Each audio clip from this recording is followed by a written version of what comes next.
Good morning, जय श्री कृष्णा, राधे राधे। तो आपके जो बीएससी फर्स्ट ईयर में जो मैंने लास्ट लेक्चर में आपको क्या पढ़ा दिया था, झुके हुए निर्देश तंत्र के लिए अपन क्या देख रहे थे, रूपांतरण समीकरण देख रहे थे। तो मैंने आपको कहाँ तक करवा दिया था और अपने को डायग्राम की भी रिक्वायरमेंट रहेगी। तो मैं क्या करता हूँ कि सबसे पहले मैं आपके लिए डायग्राम बना देता हूँ। हालांकि मैं आपको आधा पार्ट तो कंप्लीट करवा दिया था, मतलब मैंने समथिंग आपको शायद इक्वेशन 6 तक करवा दिया था। तो आगे का पार्ट देखते हैं। सबसे पहले मैं आपके लिए डायग्राम बना देता हूँ, एक बार आप और अच्छे से देख लीजिएगा कि दो निर्देश तंत्र थे एस और एस डैश। ये तो एस था और ये था एस डैश निर्देश तंत्र। और ये कौन से कोण पे झुके हुए थे, थीटा कोण पे झुके हुए थे।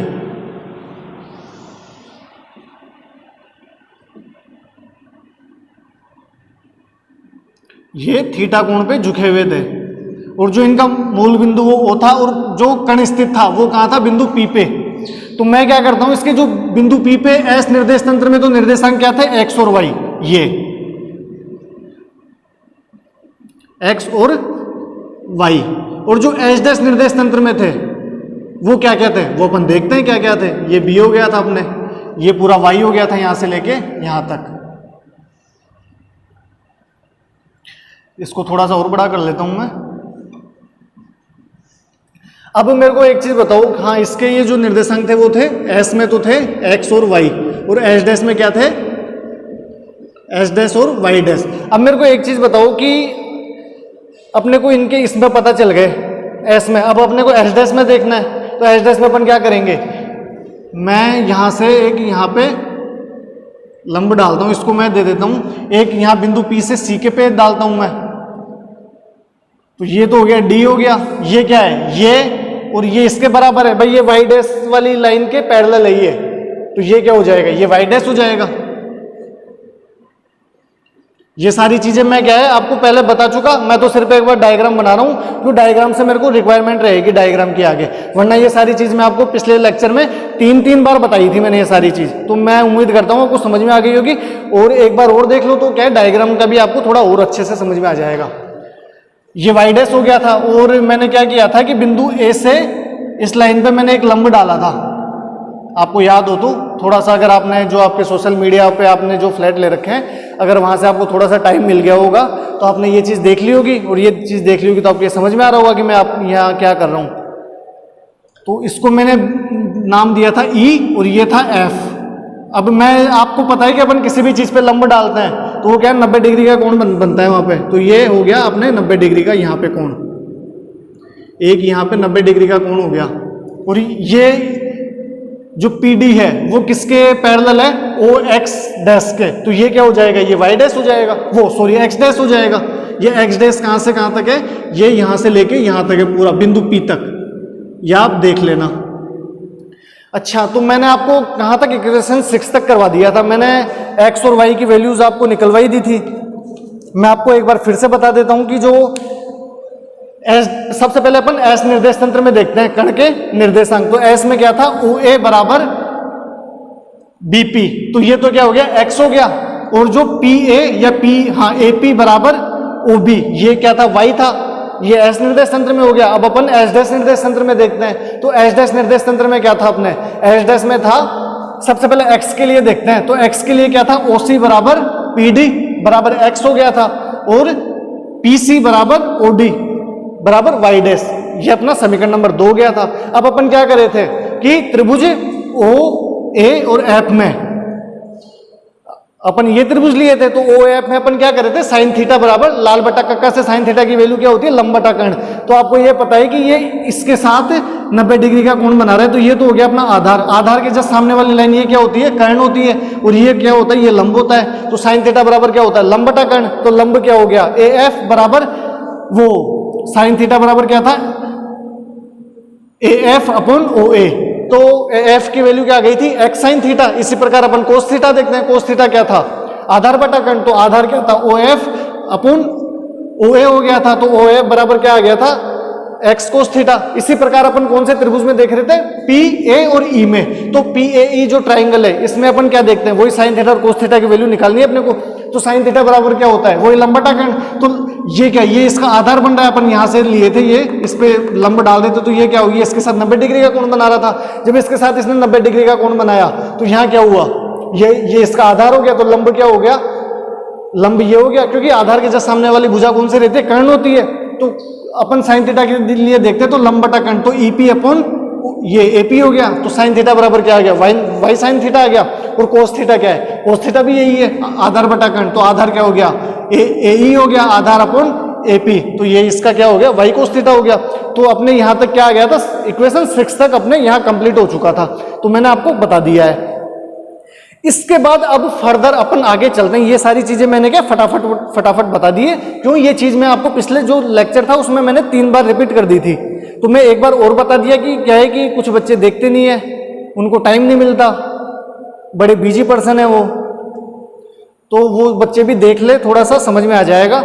इसके बाद अपन क्या करते हैं, अब मेरे को एक चीज बताओ कि जो ये पीडी है, ये पीडी, इसमें आपको डायग्राम से क्या दिख रहा है, जो पीडी है मैं इसको ऐसे भी तो लिख सकता हूं, पीई प्लस ईडी लिख सकते हैं अपन आराम से। भाई आपको दिख रहा है डायग्राम से, उसमें क्या है, भाई पीडी को मैं पीई प्लस ईडी लिख सकता हूं। आपको ये चीज बिल्कुल अच्छे से दिख रही होगी डायग्राम में।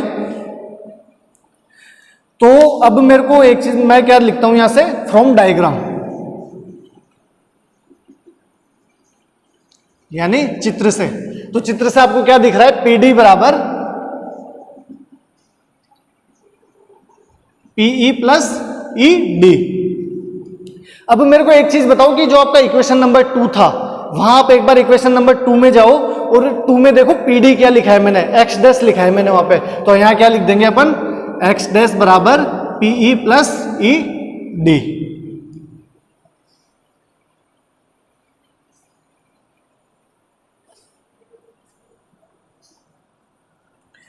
अब आप वापस डायग्राम पे देखो, जो आपको ये ईडी दिख रहा है, ई से डी तक, ये किसके पैरेलल है, ये इसके पैरेलल हो सकता है। भाई अपन ने बताया कि यहां से ये 90 डिग्री का कोण बन रहा है, यहां से 90 डिग्री का कोण बन रहा है, और ये दोनों क्या है, एस डैश निर्देश तंत्र में एक्स अक्ष के पैरेलल है। ये एक्स डैश एस डैश निर्देश तंत्र में एक्स डैश के पैरेलल है, यानी एक्स डैश के समांतर है।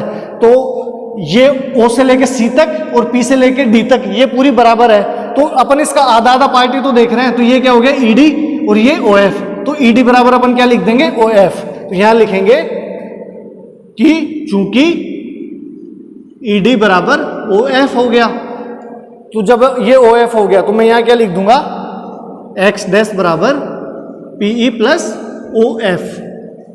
अब आपके जो इक्वेशंस आई थी साइन थीटा और कोस थीटा वाली, वो इक्वेशंस कौन कौन सी थी, कि जो समीकरण 4 और 5 है, समीकरण 4 और 5 से अपन यहां क्या रख देंगे, पीई की वैल्यू रख देंगे और ओ एफ की वैल्यू रख देंगे। तो यहां क्या रखेंगे कि समीकरण 4 व 5 से, समीकरण 4 व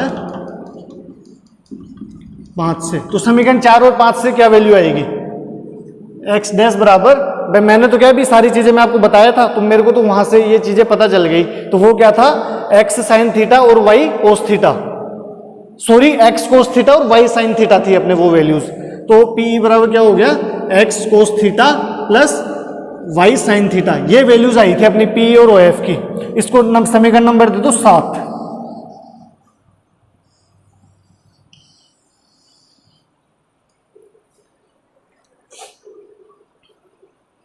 तो यहां तक लिखो, अब उधर फिर गया थोड़ा नीचे लिखने में आएगा तो ढंग से नहीं लिखा जाएगा, एक बार यहां तक लिखो। अब अपन कौन से के लिए देखेंगे, जो EF है इसके लिए देखेंगे। तो EF को मैं क्या लिख सकता हूं, ए ई माइनस, अगर मैं ये पूरे पार्ट में से अगर ये मैं इतना सा घटा दूं तो ये अपने को ये वाली वैल्यू मिल जाएगी।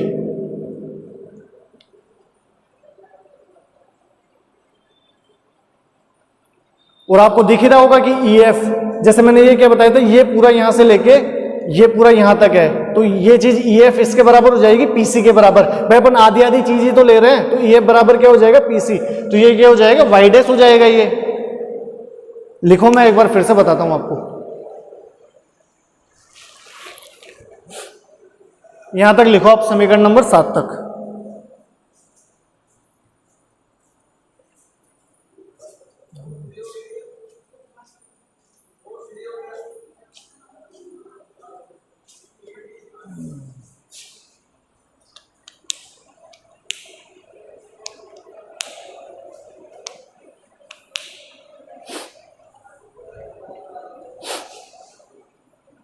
10 मिनट लगेगा।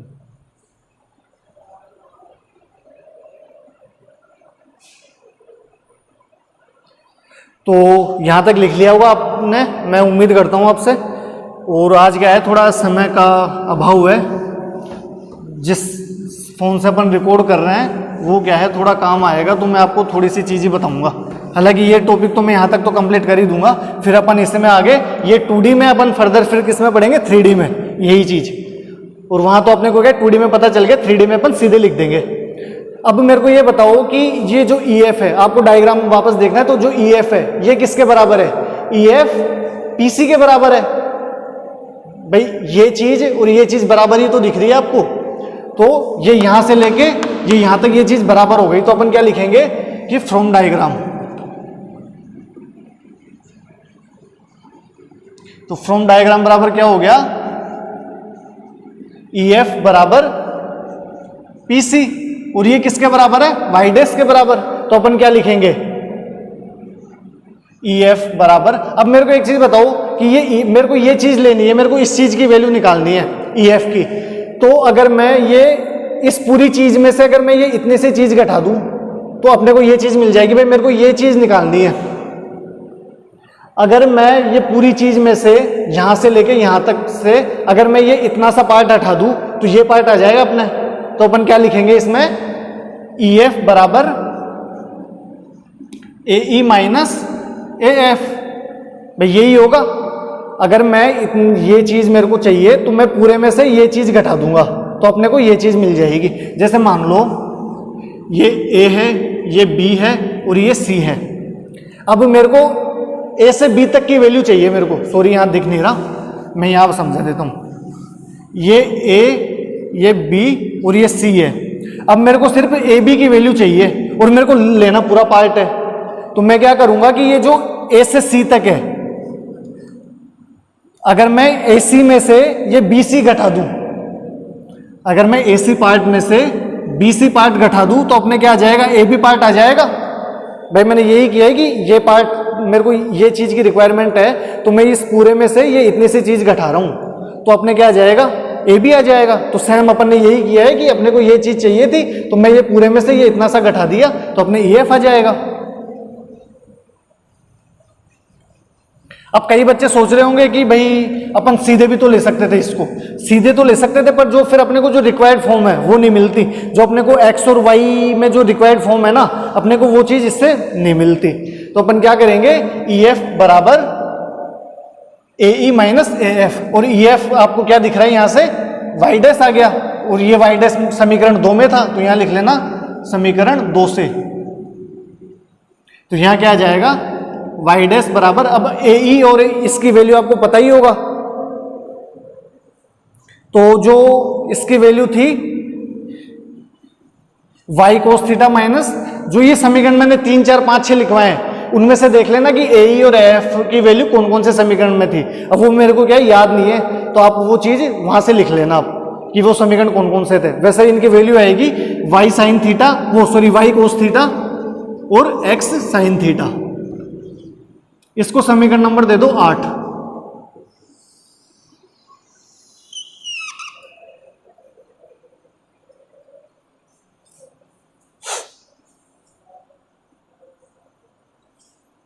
और यहां क्या लिखोगे कि समीकरण 7 व 8 निर्देशांक रूपांतरण समीकरण कहलाते हैं। भाई अपने को मैं क्या कह रहा था कि जो अपने जो यहाँ पार्टिकल है, कण है बिंदु P पे, उसके अपने को निर्देशांक देखने थे, तो अपने को निर्देशांक आ गए x और y डैश, x डैश और y डैश में। भाई s निर्देश तंत्र में तो अपने को पता ही था x y है, अपने को किस में देखना था, s डैश निर्देश तंत्र में, तो s डैश निर्देश तंत्र में अपने ये आ गए। तो अपन यहाँ क्या लिखेंगे कि समीकरण 7 व 8 निर्देशांक रूपांतरण समीकरण कहलाते हैं। अब ये निर्देशांक रूपांतरण समीकरण हो गए, तो अपन इनको एक फॉर्म में और लिख सकते हैं। अपन क्या लिखेंगे कि समीकरण 7 व 8 को अपन एक फॉर्म में और लिख सकते हैं, और वो फॉर्म और वो जो उसकी फॉर्म होगी वो क्या फॉर्म होगी कि अपन अभी तो क्या लिख रहे हैं, सिर्फ कोस y कोस थीटा, अब अपन इनको क्या लिखेंगे 2D में लिखेंगे, यानी x और वाई ओ वाई, तो उसमें क्या है कि एस निर्देश तंत्र का और एच डैश निर्देश तंत्र का दोनों निर्देश तंत्रों के निर्देशांक आ जाएंगे। और अपना का जो मेन टास्क था वो यही था कि अपने को जो एस में तो अपने को पता था और एच डैश में अपन ने निकाल लिया। अब दोनों निर्देश तंत्र में अपन ने निकाल लिया तो अपन दोनों निर्देश तंत्रों को एक साथ भी तो लिख सकते हैं, लिख सकते हैं, क्यों नहीं लिख सकते। और वो ऐसे लिखेंगे तो अपन क्या लिखेंगे कि समीकरण 7 व 8 को निम्न प्रकार से भी लिख सकते हैं। समीकरण 7 व 8 को निम्न प्रकार से लिख सकते हैं। और वो कैसे लिखेंगे? समीकरण 7 देखो आप सबसे पहले, x डैश बराबर x कोस x ओ वाई, वो सॉरी x ओ x। भाई अपन निर्देशांक कैसे लिखते हैं कि सबसे पहले x निर्देश तंत्र में देखते हैं, वो सॉरी पहले x अक्ष पे देखते हैं फिर y अक्ष पे देखते हैं। जैसे मान लो ये x अक्ष हो गई, ये y अक्ष हो गई, तो अपन क्या देखेंगे, जैसे मान लो यहाँ बिंदु यहाँ 1 है और यहाँ पे भी 1 है, तो अपन क्या लिखेंगे, पहले x का देखेंगे, यहाँ 2 मान लो, फिर अपन कौन सा y अक्ष का लिखते हैं। तो ऐसे ही अपन क्या करेंगे कि सबसे पहले x के लिए लिखेंगे और फिर y अक्ष के लिए लिखेंगे। तो अपन यहाँ क्या करेंगे, x डैश बराबर x कोस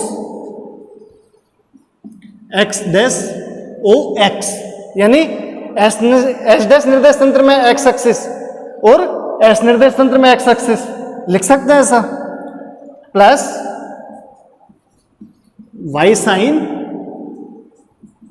x डैश ओ y। भाई ऐसे ही लिखते हैं, पहले x अक्ष के लिए लिखते हैं फिर y अक्ष के लिए लिखते हैं। तो x अक्ष के लिए ये हो गया, y अक्ष के लिए ये हो गया, जो अपना समीकरण नंबर 7 था। अब ऐसे ही क्या लिखेंगे, समीकरण 8 के लिए लिख देंगे। तो समीकरण 8 के लिए क्या हो जाएगा कि अब यहाँ क्या आ रहा है, यहाँ y आ रहा है पहले, तो अपन y के लिए लिख देंगे, तो y डैश ओ y। तो यहाँ क्या लिखेंगे, y cos y dash O y minus, ये माइनस आ रहा है तो इसके लिए क्या लिख देंगे, x साइन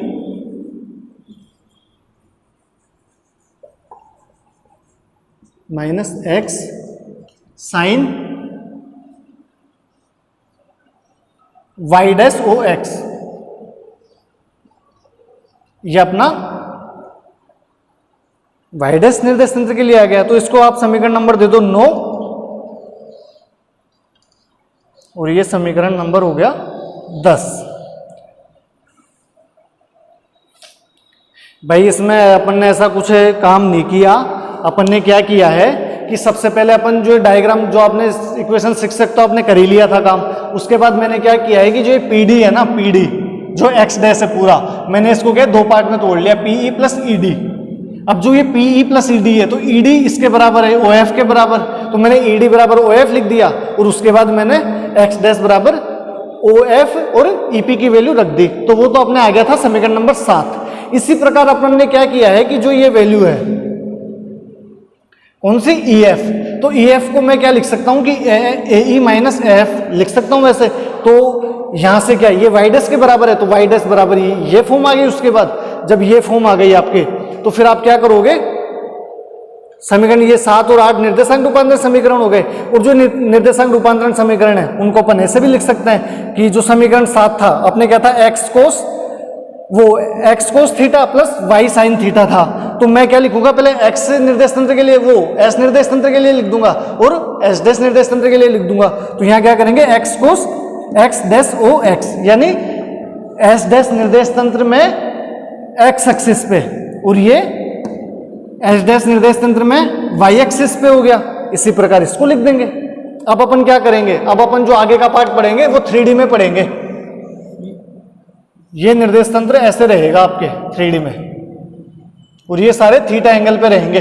अब अपन ने क्या है, ये अपन ने 2D के लिए फॉर्म निकाल ली, तो अपन अब इतना काम थोड़े ना करेंगे, अपन सीधा छापेंगे। अब अपन क्या करेंगे, ये दोनों फॉर्म है ना, इनका यूज करके अपन 3D में लिख लेंगे और 3D में यूज करके और उनको क्रेमर लॉ से लिख के, जो आपने मैट्रिक्स में पढ़ा था क्रेमर का नियम, तो क्रेमर लॉ यूज करके और फिर फर्दर अपन क्या निकालेंगे, उसकी पोजीशन निकाल लेंगे, उसके जो वेलोसिटी है वो निकाल लेंगे। उसके बाद फर्दर अपन उसका एक्सीलरेशन निकाल लेंगे, त्वरण। अपने को ये सिर्फ यहाँ पे 3 चीज निकालनी है, तो वो क्या है, बड़ा इजी सा काम है, ऐसा कुछ है नहीं उसमें। और वो निर्देश तंत्र बनेगा ऐसे।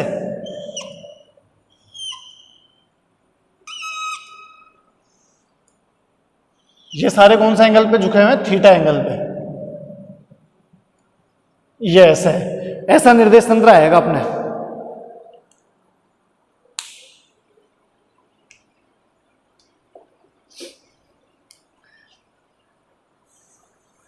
तो आपने यहां तक लिख लिया होगा। और आज क्या है कि थोड़ा आपकी क्लास तो और लगाते, पर थोड़ा सा काम आ गया, तो और आज थोड़ा सा पढ़ाना भी ज़रूरी था, इस वजह से मैं क्या है यहाँ तक की क्लास ले लिया, वरना तो मैं ये चीज़ भी आपको उसी दिन बताता। और यहाँ तक मैं उम्मीद करता हूँ कि आपको समझ में आ गया होगा। अगर समझ में नहीं आया होगा तो मेरे को आप बता देना, ये सारी चीज़ें मैं आपको वापस रिपीट कर दूंगा। हालांकि ऐसा कुछ है नहीं कि रिपीट करने जैसा, आपके सारी चीज़ें समझ में आ गई होगी। बिल्कुल ईजी चीज़ है, आराम से आपने ऐसे डायग्राम बचपन में खूब पढ़े थे 11th-12th में, और ऐसा जो ये काम किया है ना, ये ऐसा काम आपने खूब किया है ये काम। तो कोई मैंने नई चीज़ तो बताई नहीं इसमें जो आपके समझ में नहीं आई होगी। और फिर भी अगर आपके समझ में नहीं आई होगी तो आप मेरे को बता दीजिएगा, मैं ये सारी चीज़ें फिर से रिपीट कर दूंगा। और फिर अपन आगे जो पार्ट पढ़ेंगे वो मैंने बताई दिया, अपन 3D में पढ़ेंगे, क्रैमर लॉ यूज करके एक मैट्रिक्स बना लेंगे। बड़ा इजी सा है, कुछ भी नहीं है। अपन जैसे ये दो फॉर्म लिखे हैं ना, अपन सीधे वो एक्स वाई और जेड एक्स के लिए लिख लेंगे, और जेड एक्स के लिए लिखते ही अपन उसको मैट्रिक्स फॉर्म में लिख लेंगे। मैट्रिक्स फॉर्म में लिखते ही अपना वो उसका पोजीशन आ जाएगा। पोजीशन का पता चलता ही तो अपन फिर आपको पता है सारी चीज़ें निकाल सकते हैं। किसी भी चीज़ की एक बार पोजीशन का पता चल जाए, उसके बाद फर्दर जो भी अपने को रिक्वायरमेंट रहती है अपन सारी चीज़ें उससे कैलकुलेट कर लेते हैं। तो आज की क्लास आपकी यहीं पे कंप्लीट होती है, और थोड़ा समय का अभाव है, इसके लिए मैं आपसे माफ़ी चाहता हूँ कि और जो भी आपकी क्लास होगी वो नेक्स्ट डे होगी। तो राधे राधे, जय श्री कृष्णा।